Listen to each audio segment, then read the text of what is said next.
Good day, everyone. I am Ana Christine Tabunan, and I will be sharing to all of you what I have understood on the given topics.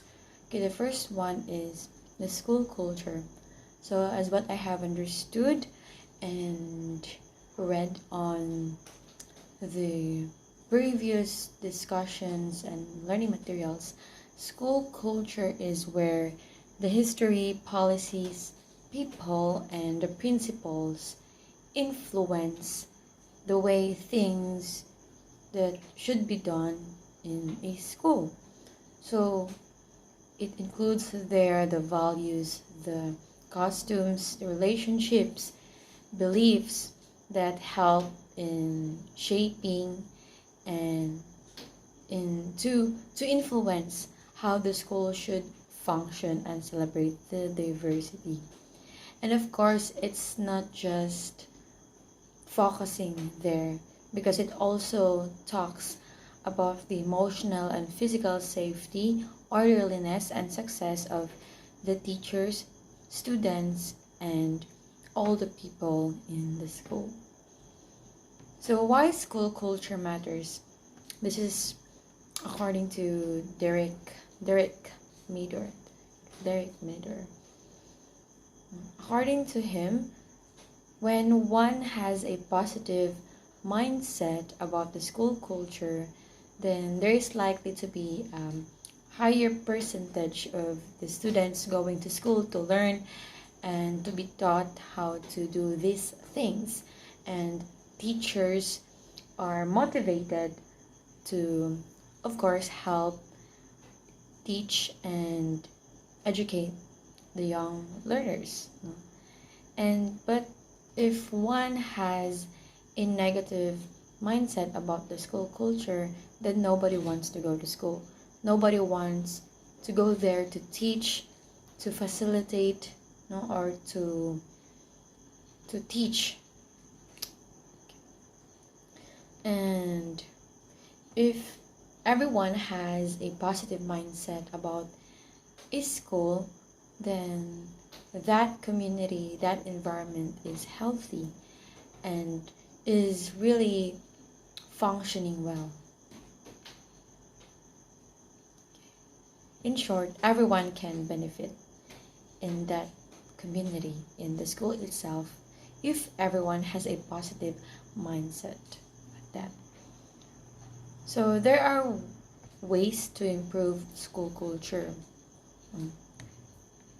It is written there that one way or one strategy is there should be a collaboration of the teachers, administrators, staff, and parents, and the students also. There should be a collaboration and coordination with one another to help improve the success of the school itself. There should be they should have meetings, seminars, to so that they can have a brainstorming, or so they can give their ideas to make possible solutions for the possible questions in the near future. Another thing here is that administrators should hire not the best but good and fit teachers that will really help in teaching and shaping the young learners. And of course, the administrators should surround themselves with very approachable, well-disciplined staff that are really functioning in the school. Then also there must be extracurricular activities that should be conducted and be implemented in the school so that the students can also showcase their abilities, their talents, their skills, and so that they can feel that they are included and they are welcomed and they are allowed to show their skills or their talents. To summarize what school culture is, School culture refers to the policies, um, to the formal and informal rules of behavior within a school. It involves the administrators, teachers, staff, parents, and students. So in short, there is a celebration of diversity in school culture, since the school has different people there, the teachers, the staffs, the students, the parents come from different religion, places, areas, religion. So the people there are very diverse. So there really is a celebration of diversity. Okay, there are types and classification of school culture. This is based on Hargreaves' study. Okay, the first one is the collaborative culture. This is where all the teachers in the school work together and should have the same values, educational values, and they should be committed on their work, not just on how they teach the students, but also how they need to practice to improve themselves. The next one is comfortable collaborative culture. It is where that the atmosphere of the school itself should be healthy, and the teachers should be aware that their efforts may or may not similar to their co-teachers, and there should be no competition between the teachers, because the all teachers share and have the same values, though they have different principles, but in the name of they are teachers, then they should not be competent with one another. They should have the same goals, which is to maintain a healthy relationship with the students, and to teach them and educate them and help them pursue their goals and dreams. Next one is contrived collegian. Another type of school culture is contrived collegian. It is the tone of the school is determined by leadership, which means that they support the teacher's growth and improvement, but which often undermines motivation. The next one is balkanized. It is when the atmosphere is dominated by cliques of teachers that compete for resources and control. So there is basically a competition between the teachers and administration. But this helps them to develop a competent environment between this group of people. But still, they share the same goal. It's just the atmosphere is dominated by the cliques of teachers, which results to competition of the resource and control. The last one is fragmented. It is where all the teachers function independently, so it's very obvious that there is a little to no collaborative effort to improve the school, since they are working independently. So I think there is no relationship built with co-teachers, and there is really no meetings conducted, and lack of involvement of the staff. Let's proceed to the most important characteristics of culture. The first one is culture is acquired. It means culture is an acquired behavior. It is not biologically inherited, but actually it is learned socially by individuals. Next one is culture is social. Culture is not individual but social in nature. As a social product, culture develops through social interaction, which is shared by all. Because without social interaction or social relations, it is very difficult and almost impossible to be cultured. Next one is culture is transmissive. Culture is basically transmitted from one generation to another. It passes from parents to children and so on. And this transmission is continuous and a spontaneous process. It never remains constant. Next one is culture fulfills some needs.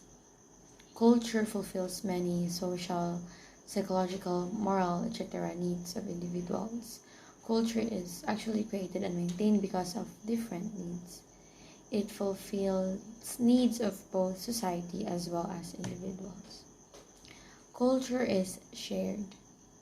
Culture is not possessed by a single or a few individual. Culture is obviously shared by majority of individuals. Hence, culture is collective in nature. Next one is culture is idealistic. Culture is idealistic in nature because it embodies the ideals, values, and norms of the group. It sets ideal goals before individuals, which is worth attaining. Next one is culture is adaptive. Culture processes adaptive capacity. It is not static. It undergoes changes. Different aspects of culture adapt with new environment or challenges possessed by social and physical environment. Next one is culture is variable. It's very understandable now that culture is changeable. It can change over time.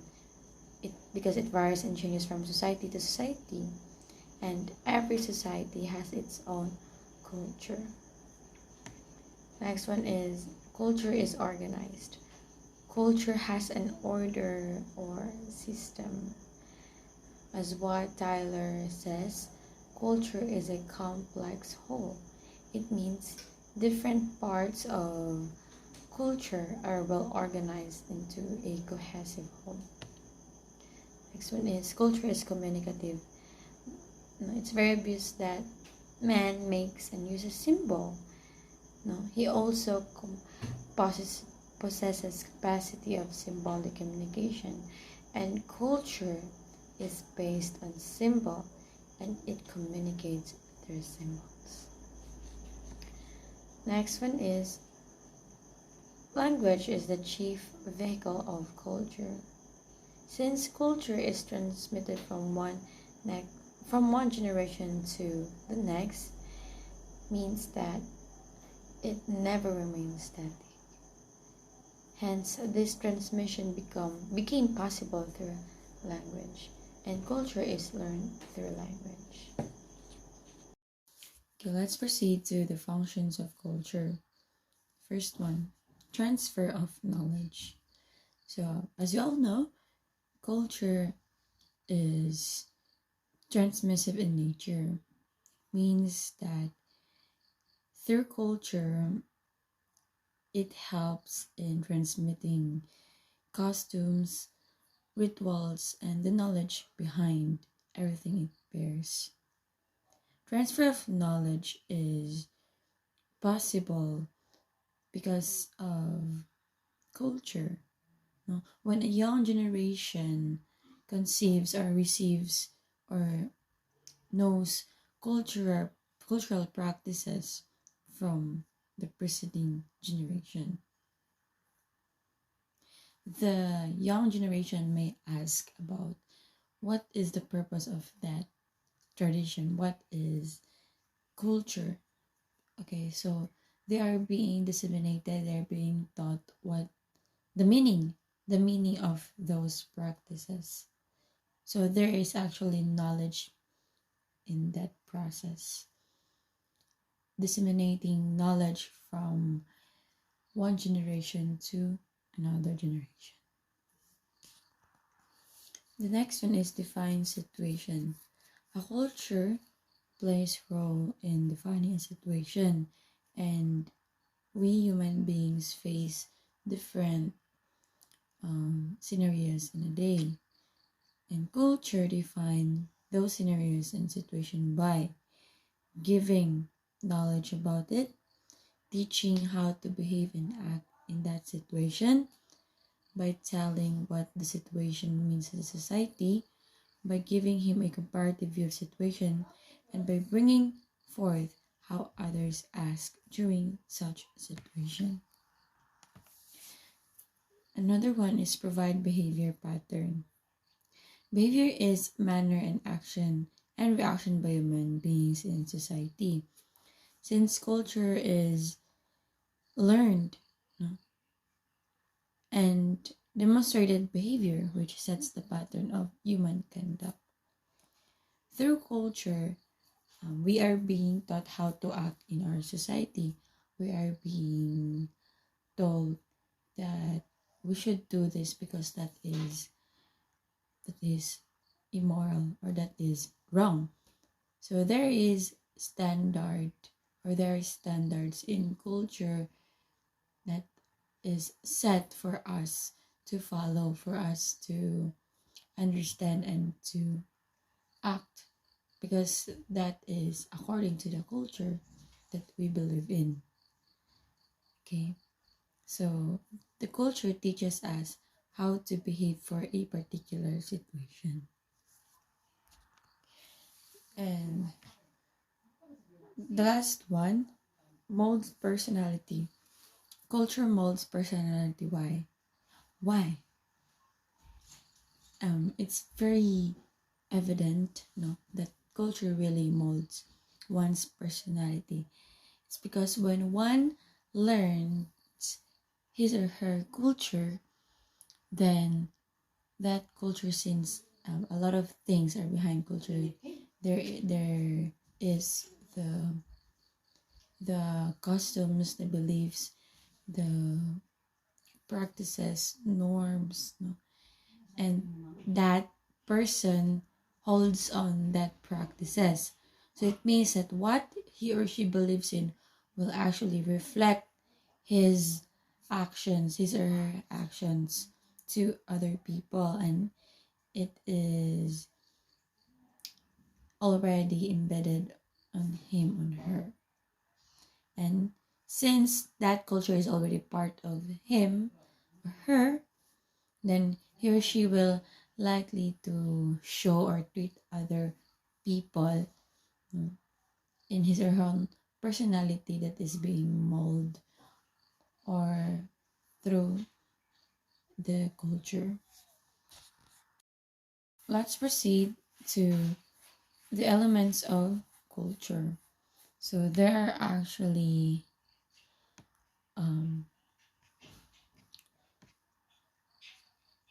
18 elements of the culture. The first one is norms. Norms comes from the same origin as the word normal. So it means that these cultural norms are the things we do that seem normal or natural within our culture. But other cultures have different and strange norms.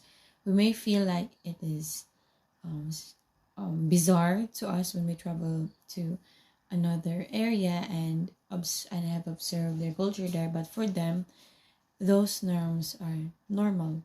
But for us, it's a bit strange. But it's normal because we have different culture, very diverse. Next one is language. Because of language, we were able to share our culture to one another. We were able to express ourselves. Next one is festivals.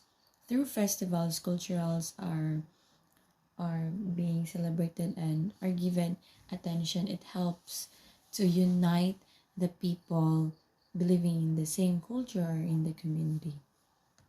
Next one is rituals and ceremonies.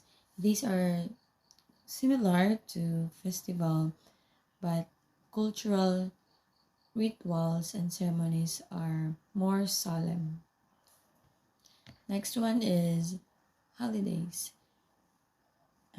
Holidays, because some cultures are very important, and so a lot of people decided and asked permission to everyone should not have to work or to go to other places and spend there to work or to do their job, but instead have they should have a break, a rest, because it's a holiday.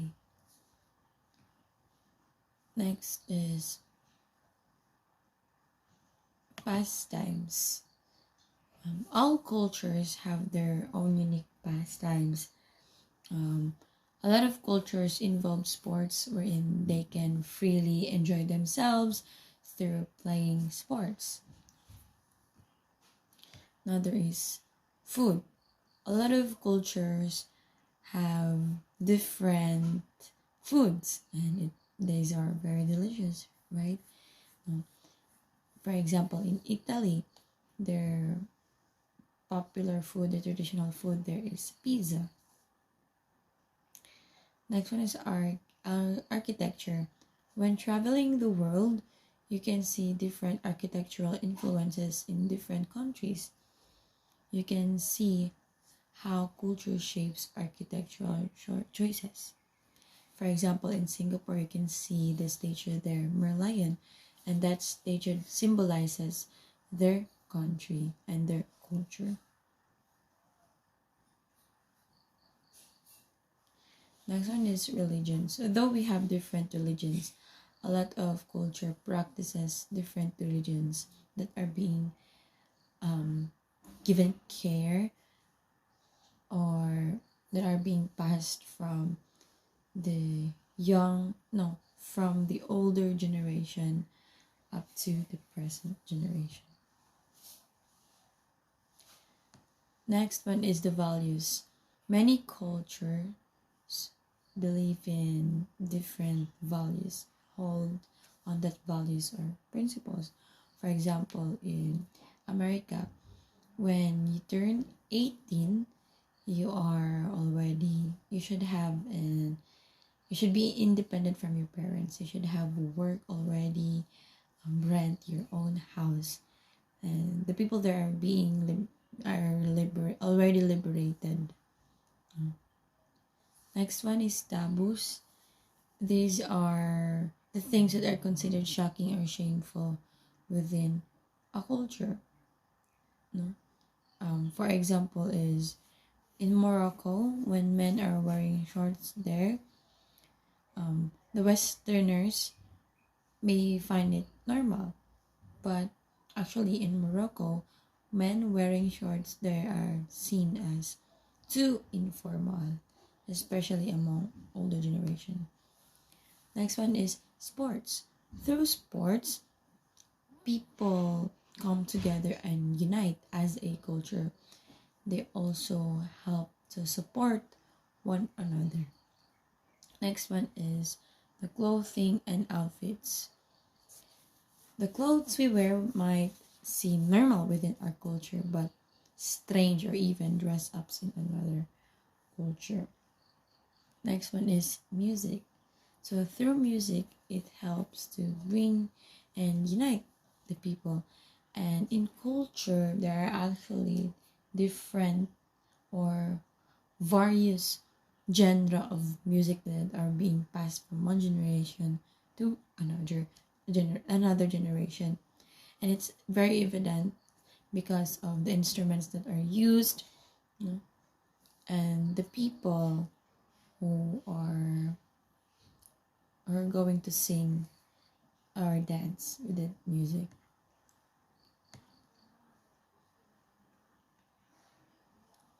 Next one is symbols.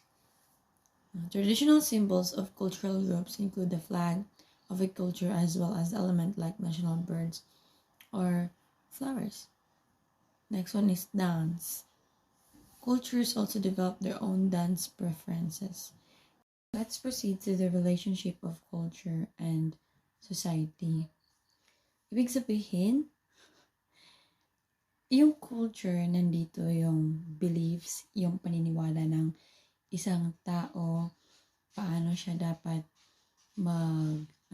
mag-behave as part ng community or ng society. Ito yung mga objects or characteristics na common at these are shared by the members of a particular group or society. And sa pamamagitan ng culture, nagiging isa ang mga tao. Marong pagkakaisa. Ito yung culture. At yung society naman, iba naman yung society. Because according to sociologists, yung society naman is, ito yung mga tao, paano yung tao nag-interact sa another na tao. No? Which share a common culture. So ito yung society, a group of people who interact with one another with the same common culture. So ano ba yung relationship ng isa't isa ng society at ng culture? Since yung society, nandito yung group of people, and yung culture naman, ito yung beliefs, yung behaviors. And hindi magkakaroon ng culture if walang society na bubuo. At wala ring society mabubuo if wala ring culture. So they are interconnected with one another, and since yung culture is very diverse, no, there must be a group of people who will hold that culture in order to be preserved and be promoted. Yep. Let's proceed to school climate. So what is school climate? School climate refers to the quality and character of school life. No? Ibig sabihin yung school climate, ito yung kwalidad and character ng school life. Ito ay based sa pattern ng behavior ng students, parents, at ng mga staff ng isang school. At it reflects the norms, goals, values, interpersonal relationships, teaching and learning practices, and organizational structures. Ibig sabihin, pag positive yung school climate, like healthy, then it will really help to foster youth development and learning that is necessary for a productive, contributing, and satisfying life in democratic society. Ito yung school climate. Let's proceed to the types of culture. There are basically two types of culture. The first one is non-material culture and material culture. It's very understandable what material culture is.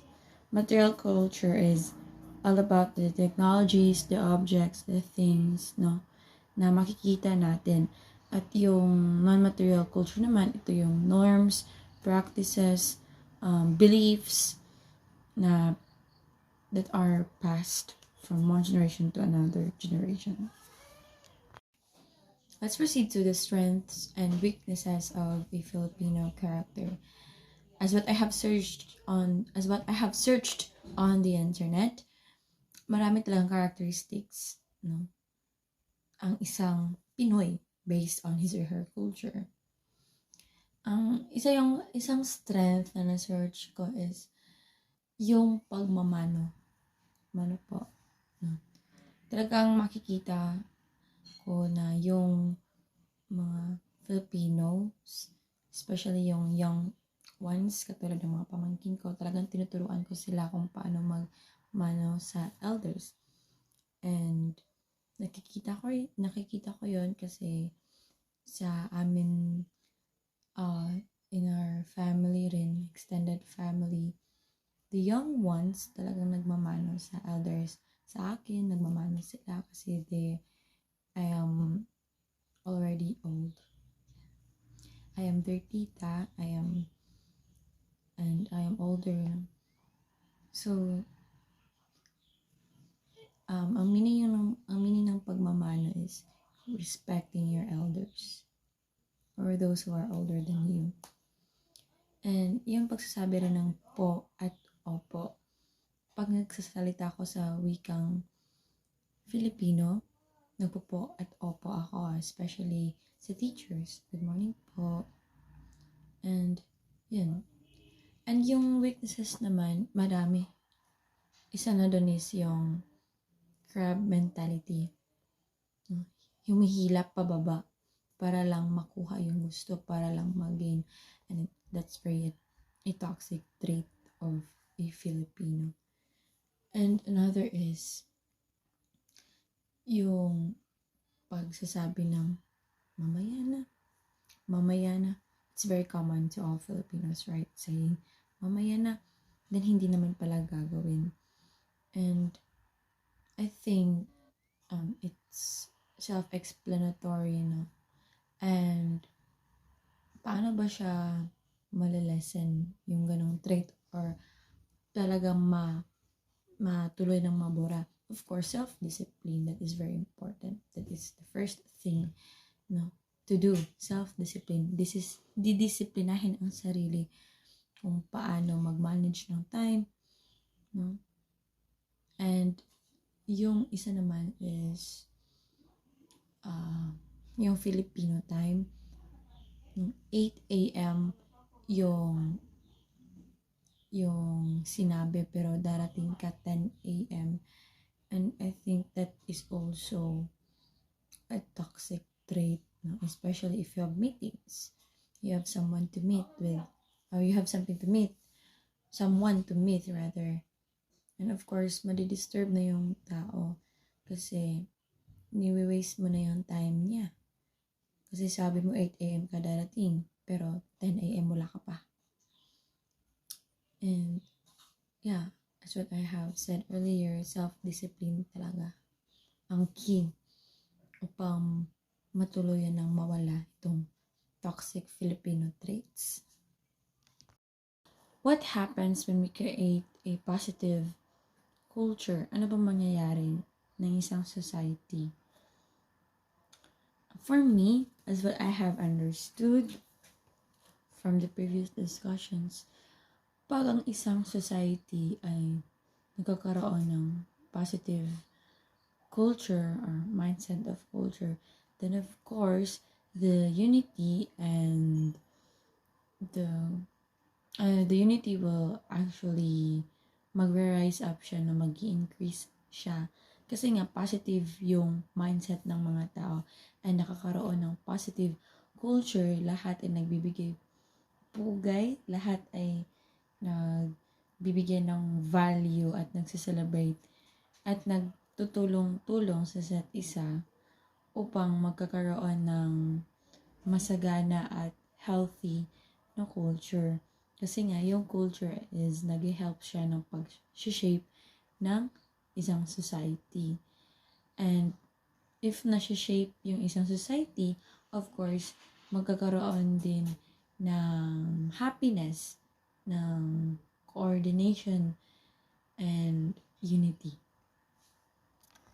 And if everyone has that same goal, which is to flourish the culture that they share, then of course, there will be a peaceful environment, no? Because everyone values that culture. So in a society, mas nagiging happy and mas nagiging preserve and promoted yung culture and nagkakaroon din ng peace, like there will be no conflicts, misunderstanding within the society that has the same common culture. Proceed to creating a positive school climate. According to the textbook, there are actually five major areas that school climate assessment needs to include. And through these areas, nagkakaroon ng assurance na may mag-i-improve yung school climate, no? And magiging positive siya. So, nito yung safety, interpersonal relationships, social media, teaching and learning, and the institutional environment. What is positive student cultural school culture? It is where students feel safe that their efforts are being translated into positive ones for them and the staff and the teachers also. There is all of the success, joy, and accomplishments. These are the main features of a positive student and school culture. Next one is developing good rules. In a classroom setting, you should be prepared of discussing or sharing the rules that are implemented in your room, so that it will maintain a positive and healthy living environment. Okay. Teachers do follow the standard rules that should be implemented at the room, at the classroom. There are actually 36. Number 1 is ask questions, respect and listen to your classmates, respect and listen to the teacher, keep your workspace tidy, be kind, always do your best, don't run in the hallways, be a good friend, be on time, cooperate with your classmates, be creative, be honest, use technology appropriately, be proud of your work, and so on and so forth. Those are actually 36.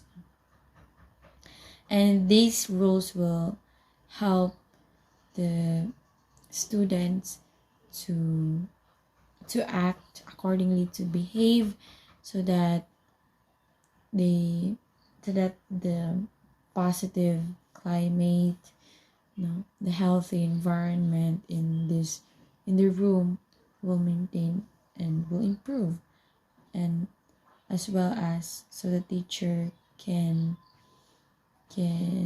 its environment, the teacher can teach, educate without any external variables. Let's proceed to violence and disorder. So, ano ba yung function or ano ba yung ways upang ma-prevent yung violence sa school? Because it is very alarming, no, if there's a violence happening in the school.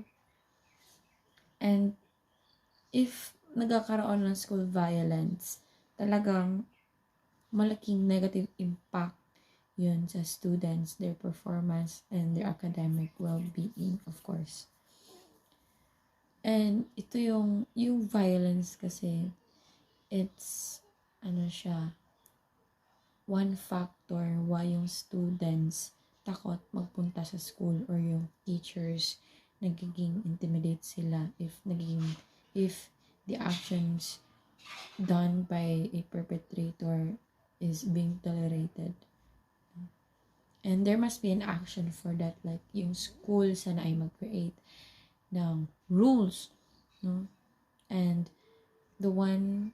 if that person, if a person does that things that are actually illegal or nagva-violate ng rules, then there must be punishment for that, or a lot of consequences will follow.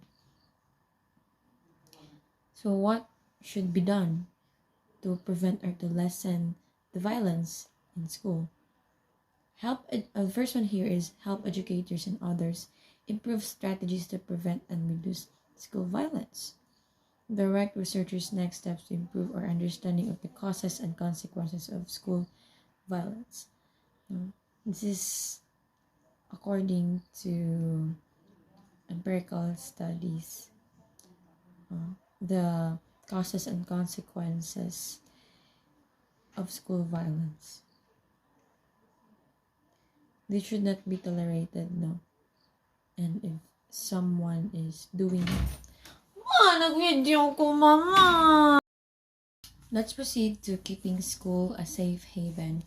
It means that students should feel like they are welcome, they are safe, and they are protected under the law in the school. Dapat mafe-feel ng students na yung school is it is a safe place, no? Na they are free to learn, they are free to express themselves. Though they are being exposed to different things, but since students sila, they should be also educated, no, with the things that they are curious about. Because in that age, kasi a lot of things revolve around the students, no? And they're so curious with a lot of things. And dapat tinuturuan sila kung ano yan, mali ba tong ginagawa nila, tama ba yan, deserve ba nila yan, no? At saka, hindi dapat sila gina-judge agad-agad ng students o ng any school personnel.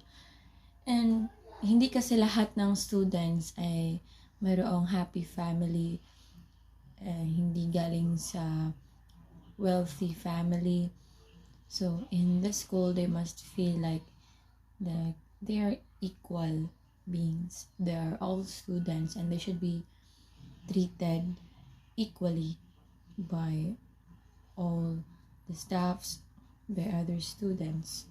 And since yung home nila kasi, yung first home nila, maybe very chaotic, no? They might come from a broken family, or even a strange family. But since ginagawa dapat na safe haven yung school, then they must feel the love there. They should be loved by the school personnel, by the teachers, the staffs, and the other students. And they should feel like they are safe, they are included, they are welcomed, and they are loved. Keeping it fair playing field.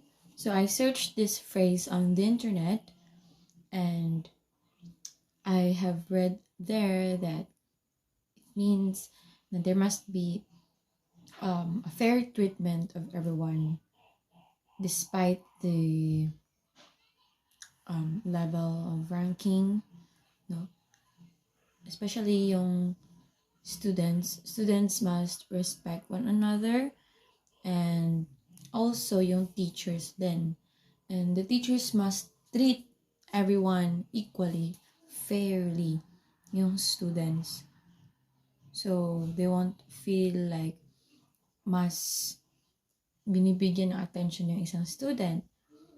But may instances rin, especially if the school is inclusive, no, or promotes inclusivity, like there is a student who really needs or who has special needs, then that is acceptable. But in terms of teaching everyone, no, there must be a proper and right treatment, no?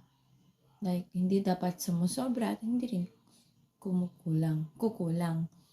And hindi lang rin about teachers treating students, but of course, yung other school personnel rin, yung administrators, they should hear out, no? They should hear the teachers' concerns regarding their students or regarding the performance of the school itself.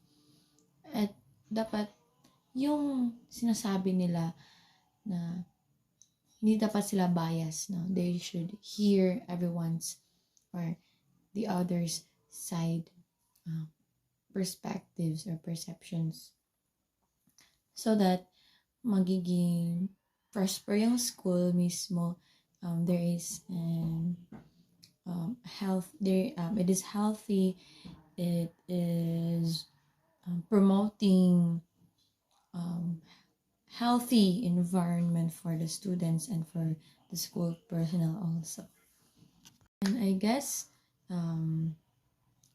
yung topics na na-share ko, yung topics na na-discuss ko based on what I have understood and read on the previous discussions and materials.